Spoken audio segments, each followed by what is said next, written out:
Welcome back, everybody. Continuing with the unboxing, we have the ring light out. It is up. It's providing nice bright light. Really enjoying it so far. Full disclosure, I did take the next item out of the plastic and I took the third item, the tape, off of it.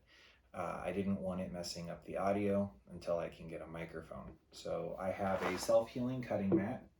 It's got a grid and some angles on one side, on the other, some more complicated shapes. I like it. It's nice and heavy. It's firm but still flexible, but not overly limp, as you can see there. So we're going to be seeing a lot of this as we cut various things from models to paper to whatever else. And then the first thing we are going to do is put together a Gundam model. I chose that because I've always loved putting together models. My grandpa used to put together fighter jet models when I was a kid. And it's something that I would like to do. Maybe not fighter jets, but it requires paint, glue. To really look good, it requires a air gun, right? And that's just not necessarily it for a beginner. So along the lines of wanting to make models, Gundam, even though I've never seen the show, everything snaps together. You just have to take the models off of the rails and clean up the parts, maybe put on a few decals. So the internet recommended a little kit, which is what I got. Again, you can get this on Amazon, links below. It's 9 pieces. It comes in this nice little carry case, and we're going to open it for the first time.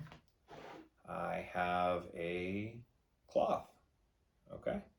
We have fabric. This has been certified and inspected. Thank you, number 54. We have nippers. They do have some spring load on them, which is nice.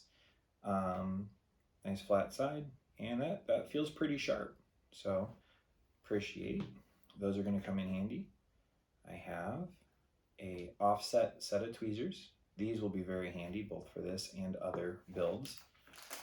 I do have, I'm not going to take it out of the plastic, but I do have a sharp knife.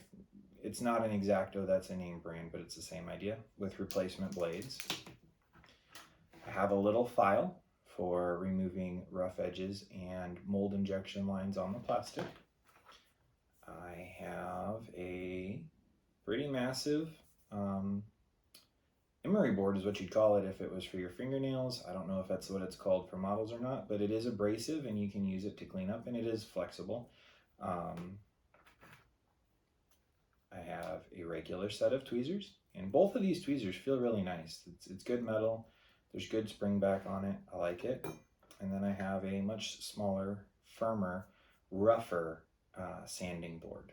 So for, I want to say I paid $9 for this. Not a bad kit, and everything fits in the kit. So there you go. Next will be an unboxing of the Gundam itself. I am trying to keep these more together and themed. If you would prefer that it just be one giant set of unboxing a bunch of stuff, let me know. Until next time.